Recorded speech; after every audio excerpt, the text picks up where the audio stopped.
Princess Anne has wrapped up her Australian tour in Brisbane, paying tribute to fallen servicemen and women at a Remembrance Day service. Before dawn, a single sentence from Buckingham Palace shook Britain to its core. King Charles issued a devastating announcement about Princess Anne, one whose consequences reached far beyond the royal family. What unfolded inside the palace in the weeks that followed proved far more tragic, tangled, and consequential than anyone had imagined. In the 24 hours after the announcement of Princess Anne's new role, the nation absorbed the news in a solemn, disbelieving quiet. While headlines focused on the public implications, a far more delicate and hidden story began to unfold behind the guarded walls of Buckingham Palace, a story the public was never meant to see. It was not born of ceremony or protocol, but of the human cost of a decision that carried the weight of an era. Inside the palace, the atmosphere shifted almost immediately, and corridors that once hummed with a steady, predictable rhythm became heavy with muted tension. Whispered conversations and hurried footsteps filled the palace, as staff who had served multiple monarchs exchanged knowing glances that needed no translation. They recognized the signs, having witnessed similar moments before, times when the institution quietly braced itself for transition long before it acknowledged that change publicly, when the crown prepared for the future before the present was ready. The first clear sign of the internal fallout came late that afternoon, when the king's private secretary summoned a select group of senior advisors to the Blue Drawing Room, a space reserved for the most delicate matters of state. What made the meeting remarkable was not its timing, but its urgency. These were not long-term planning discussions, but firm, immediate instructions unmistakably triggered by the king's announcement. Every briefing dossier was revised to reflect a new reality. Princess Anne's responsibilities were no longer supplemental, but structural and permanent, in several cases quietly replacing duties once reserved for the sovereign himself. The advisors noted the shift. Though none dared voice what had already settled heavily among them, the king's decision was not merely strategic, but preparatory. While documents were being revised upstairs, Princess Anne retreated to her private quarters and closed the heavy door behind her. For the first time since the announcement, she allowed herself a moment of stillness, pacing the room in slow, controlled steps. Those closest to her had always described Anne as unshakable, a woman forged from equal parts discipline and duty, yet even the strongest foundations tremble when forced to carry the weight of an entire institution. What struck Princess Anne most was not the workload or the intensifying public scrutiny she knew would follow, but the reason behind the king's decision, a reason she had understood long before the public sensed any turbulence. For months, she had noticed the signs. The slight pause before Charles stood, the way he pressed his hand to the edge of a table for balance, the deepened breathing at the end of long engagements. The palace, of course, said nothing, but Anne had known. A sister always knows. Now that unspoken truth had taken form in her new role, one she had never sought and never needed publicly affirmed. Duty had always guided her, yet this felt different, as if the monarchy itself were quietly shifting its weight onto her shoulders. As Anne stood at the window watching the winter sky fade into early dusk, a soft knock interrupted her thoughts. Catherine entered, her expression gentle but touched with concern, moving without pretense in the way only family could. She did not speak at first, choosing instead to stand beside Anne, sharing the silent truth neither of them wished to voice. The truth neither wished to speak aloud was now undeniable. The monarchy was changing, and Anne had become its anchor. Meanwhile, at Clarence House, King Charles sat alone in his study, the weight of the day settling over him like a heavy cloak. He knew the announcement had been necessary, yet necessity did nothing to dull the ache of its consequences.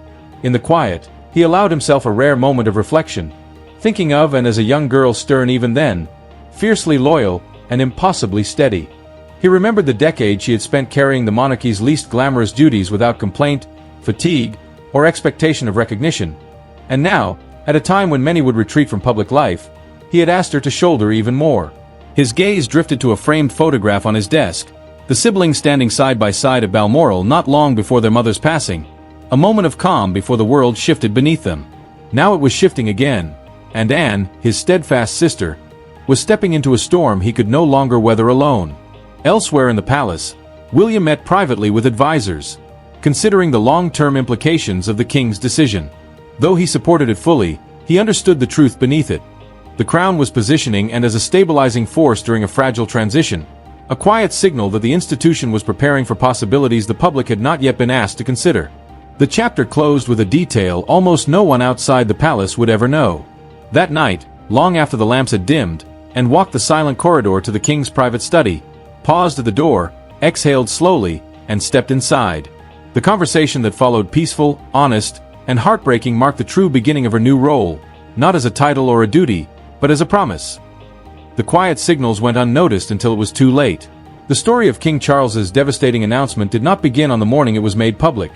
It had its roots in the unremarkable, quiet days that preceded it, days that appeared ordinary to the public but carried subtle, unmistakable shifts within the walls of the monarchy. Those closest to the king noticed the first signs, not through dramatic gestures or sudden changes, but in the small details that history later reveals as warnings. A misstep here, a shorter engagement there, a pause during briefings that seemed longer than it should have. None of it was loud enough to raise alarm, yet it spoke volumes to those who truly understood him. For Princess Anne, the shift was no surprise. She had sensed it weeks earlier, long before advisors crafted their carefully worded memos, and had always been the family member who saw through things rather than around them. She noticed the way Charles braced himself after long meetings, the fleeting stiffness in his posture, and his increasingly selective public appearances. She asked no questions, not because she didn't care, but because she understood that Charles would protect the monarchy's image even at the expense of his own comfort. What troubled her was not the physical signs alone, but the quiet, emotional retreat that had begun to accompany them. Behind closed doors, senior staff held whispered conversations, each carrying more tension than the last, while in Buckingham Palace's communications wing, advisors began tracking patterns in Charles's workload revealed an unspoken recalibration. Documents were delegated earlier, public statements vetted more aggressively, and engagements once guaranteed by the king were now subject to confirmation. These subtle notes, always discreet, signaled a truth that protocol forbade them from stating aloud. The monarch was laying the groundwork for a significant internal adjustment. Simultaneously, the Foreign Office grew increasingly attentive to palace requests, with memos arriving more frequently, emphasizing the need for schedule flexibility and diplomatic breathing room. Internally, analysts noted a tightening of communications, the kind that typically precedes strategic shifts. It was too subtle to draw public attention, but unmistakable to those familiar with such transitions. Quietly, the monarchy was moving toward a moment of recalibration, a moment that would ultimately rest on Princess Anne's shoulders, and navigated these weeks with resolute composure, attending engagements with efficiency, shaking hands with unwavering steadiness, and maintaining the rhythm of royal duty with disciplined precision. Yet beneath her unshakable exterior, she carried the weight of a truth she had not yet voiced, aware that the world would soon look to her and that stepping forward meant assuming a role dictated not by ambition, but by necessity. The second signal arrived when senior aides prepared unusually detailed contingency briefings. Cloaked in clinical language, these documents outlined potential strategies for redistributing ceremonial tasks should the king need to reduce his schedule. Their careful tone spoke volumes. Staff exchanged glances that revealed what the words could not admit. Such planning was not routine, nor undertaken without reason, and it was only drafted when the monarchy prepared for realities the public was not yet meant to know. Princess Anne responded immediately, though privately. She closed her office door more often, requested longer, quieter briefings, and meticulously reviewed her own schedule, adjusting to a shifting responsibility she had neither sought nor anticipated. Princess Anne approached her preparations with an intensity that suggested she was readying herself piece by piece for a shift she hoped would not arrive, yet felt increasingly inevitable. There was no panic, no fear, only the steady recognition that the monarchy was entering a season in which her role would expand in ways few anticipated and even fewer were prepared to manage. Meanwhile, King Charles carried himself with the outward dignity expected of a sovereign. Publicly composed, he smiled when necessary, appeared solemn when required, and maintained a grace in every gesture. Yet those who knew him well could see the subtle toll of responsibility pressing more heavily upon him. The monarchy had endured turbulent months, escalating international tensions, relentless public scrutiny, and the internal weight of decisions no monarch wishes to make. Each challenge alone was manageable, but together they formed a pressure that Charles bore quietly, though not without consequence. By mid-November, the final signal could no longer escape Anne's notice. During a private meeting in the Clarence House study, she witnessed something she had never seen in her brother before, a weariness not of body, but of spirit. Midway through a briefing, Charles paused not from confusion, but to gather the strength to continue. Though the pause lasted only a heartbeat, and it was long enough to confirm what she had been fearing. The king was preparing to make a decision he had resisted as long as possible, a decision that would change both the monarchy and her life in equal measure. And so, while the world remained unaware, the seeds of the forthcoming announcement had already been sown. The quiet November days, filled with subtle shifts, strategic whispers, and unspoken truths, became the prelude to a moment that would shake the crown. At the center of that silent storm stood Princess End, steadfast and unyielding, ready to shoulder a responsibility she never sought but would accept without hesitation. The meeting that changed everything did not take place before cameras, in a ceremony, or among courtiers. It occurred in a private chamber deep within Clarence House, a room so seldom used that even senior aides often forgot it existed. The king had requested absolute confidentiality, no attendees, no secretaries. Only one name appeared on the small note quietly placed on Princess Anne's desk, 11:15, Clarence House, private, and arrived precisely on time, her step steady, her face composed as always when emotion threatened to surface. She knew her brother well enough to sense the weight of a conversation, but even she could not have anticipated how profoundly this meeting would alter both her life and the monarchy itself. Charles stood by the tall window, one hand resting lightly on the sill, bracing himself against the winter light spilling across the room. For a long moment, neither spoke. The silence was heavy, shared only by siblings who had endured decades of public scrutiny together. When Charles finally turned toward her, and saw a softness in his eyes she had not witnessed since their mother's passing, he gestured for her to sit, though he remained standing, unable to settle his thoughts. His hesitation, unlike him, revealed the seriousness of the discussion. He began quietly, steady in voice but carrying the exhaustion of a man at the limits of what he could shoulder alone. He spoke of increasing strain, the weight of international obligations, unrelenting scrutiny, a delicate political climate, and the physical toll he could no longer ignore, and listened without interruption, knowing her brother needed to speak on his own terms. When he reached the heart of the matter, Charles paused, drawing courage from the stillness of the room. "I must transition certain roles," he said softly, "not temporarily, not symbolically, but permanently." The word permanently dropped between them like a stone into deep water. Before she could respond, he added, "I want you to take them. I want you to step into a position the monarchy cannot risk leaving uncertain." Anne's breath tightened, though she maintained her composure. She had anticipated added responsibilities, but this was different. Not the redistribution of routine duties, but a quiet transfer of authority, preparing for a future the public was not yet aware of. She studied her brother's face, seeing not only a king but a man grappling with the most difficult truth a monarch can face, the limits of his own time. When she finally spoke, her voice was calm, yet her words bore the gravity of the moment. "If this is what must be done for the crown, then it will be done," she said. "But Charles, tell me honestly, are you prepared for what this means?" It was the one question he had avoided, not out of lack of courage, but because acknowledging it made reality undeniable. After a long pause, he nodded. "I am prepared," he said quietly, "but I wish I were not." Another profound silence followed, without ceremonial language or rehearsed protocol, just a brother and sister confronting a truth neither wished to face. When the meeting ended, and walked out with unshaken steps and straight posture, yet inside, a storm had begun not of fear, but of responsibility. She now carried a role that would reshape the monarchy's future, and she would carry it with the same unwavering resolve that had defined her entire life. Neither she nor Charles realized then how swiftly the world would react once the announcement extended beyond those walls. Though the conversation remained private, the consequences were already gathering force, waiting to emerge. The palace, behind closed doors, braced in a tense November. Altered schedules, suddenly closed-door meetings, and discreet memos marked for limited circulation signaled that Buckingham Palace had entered a period of controlled uncertainty, a moment when every decision carried weight far beyond its surface meaning. The first ripples appeared among senior staff. Advisors accustomed to Charles's hands-on oversight now found themselves receiving instructions through intermediaries more often. Tasks that once required the king's direct review were quietly rerouted through Princess Anne's office, without ceremony. No official announcement had been made, yet the machinery of the institution was already shifting its balance toward her. Those who had served both the late queen and the current king recognized the pattern immediately. This was not mere delegation, it was transition. Within the communications wing, a different kind of tension was emerging. Analysts monitoring public sentiment noticed unusual speculation around the royal family's winter schedule. Rumors circulated of postponed appearances, scaled-back engagements, and last-minute adjustments. None of these incidents alone were catastrophic, but collectively, they suggested instability. The palace had weathered turbulent winters before, yet this one marked by secrecy and sudden caution felt different, as though the institution were bracing for an announcement the world was not yet ready to absorb.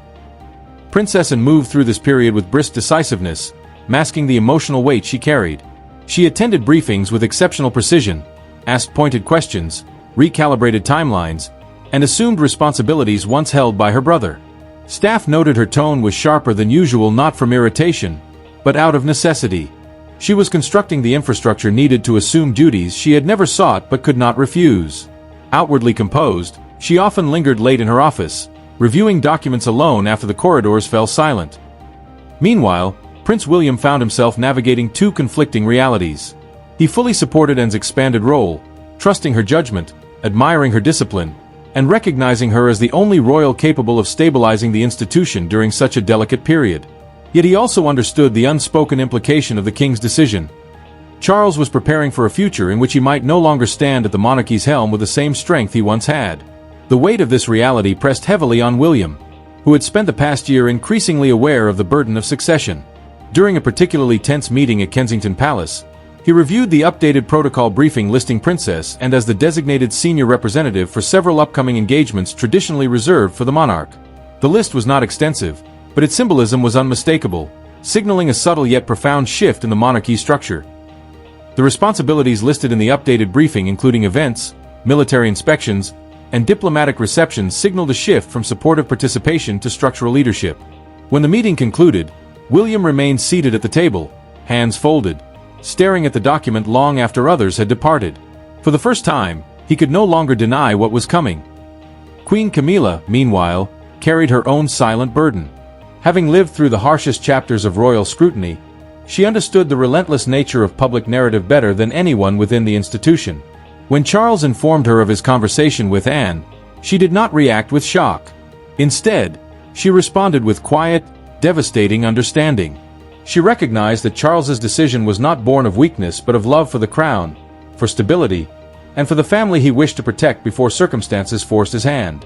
In the days that followed, she assumed a discreet yet influential role, coordinating with senior aides to ensure the transition appeared seamless to the public, offering support to and without overstepping, and shielding Charles from unnecessary pressures, creating a buffer that allowed him moments of rest he would never seek for himself. Saw this unfolded. Palace insiders noted a growing divide between those prepared for the forthcoming announcement and those unaware of its magnitude.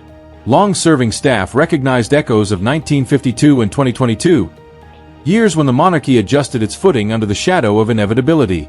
Younger aides sensed tension but misinterpreted it as routine winter pressures, unaware that the institution was undergoing one of its most significant internal recalibrations since the late Queen's final years. By mid-November, the palace had reached a collective stillness. Every department from communications to protocol, from security to scheduling moved with the quiet precision of people preparing for impact. They did not know the exact date the king would speak publicly, but they felt it approaching. In the brevity of senior briefings, in Anne's increasingly central presence, and in the softer, more reflective demeanor of Charles himself, the monarchy had entered a winter of truth, a season in which every unspoken concern, hidden strain, and whispered conversation converged toward a single unavoidable moment. As November drew to a close, that moment loomed just ahead, waiting for the king to step forward and speak the words that would forever alter the course of the family, the institution, and Princess Anne's life. The announcement that shook Britain before sunrise. The morning King Charles finally stepped forward to speak was one Britain would remember for decades, not for fanfare, but for the stillness that preceded it. Just past 6:40 a.m., a thin frost settled across Buckingham Palace lawns, coating stone railings in icy sheen. London was barely awake. Streetlights flickered, buses hummed along half-empty routes, and only the earliest commuters braved the bitter air. Within minutes, however, the monarchy would issue one of its most consequential statements since the late Queen's final years.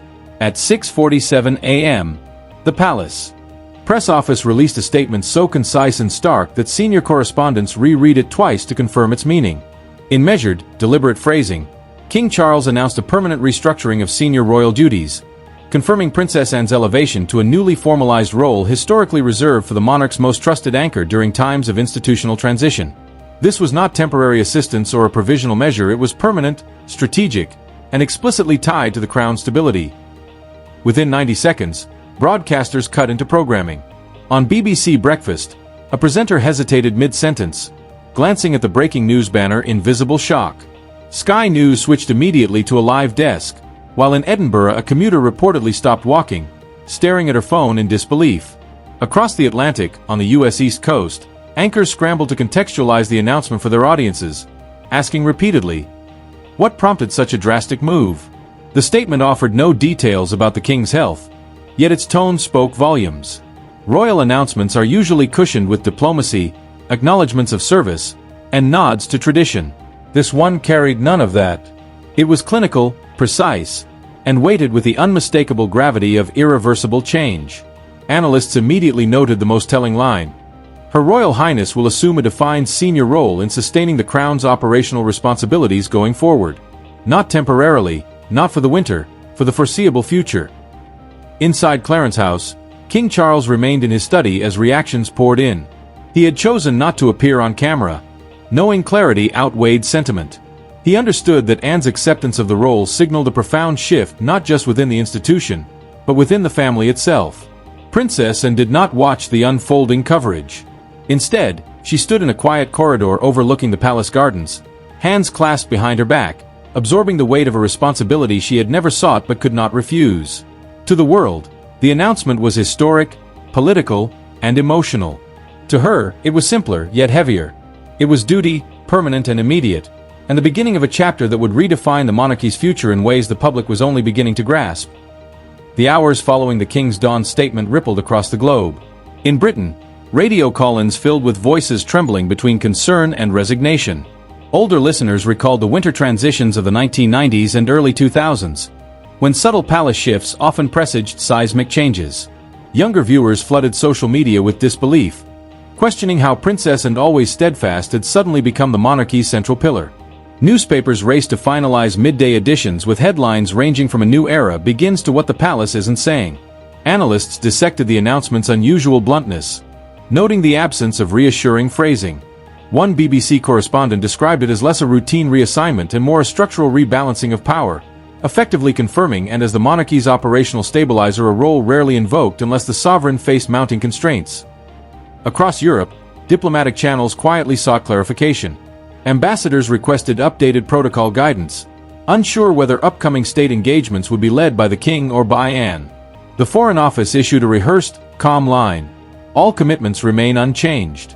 Yet internally, the shift was undeniable. Anne's new role was already shaping international perception. In the United States, commentators highlighted her discipline and integrity, describing her as the monarchy's most unshakable force, while simultaneously questioning whether the king's decision revealed deeper concerns behind palace walls. Analysts noted the quiet efficiency with which Anne had assumed increased visibility over recent weeks, concluding that the public had been witnessing a controlled transition without realizing it. Back in London, the palace moved with choreographed precision. Meetings were recalibrated, schedules redrafted, and operational chains adjusted to reflect Anne's new authority. The shift was subtle, yet unmistakable, a gentle tilting of the monarchy toward a new axis. Amid all speculation and analysis, one truth remained. This moment was not about ambition or politics. It was about preservation. Sensing vulnerability, the crown had placed its weight in the one person capable of carrying it without faltering. Princess Anne had become the monarchy's shield, and the world, watching in real time, grasped the magnitude of that transformation.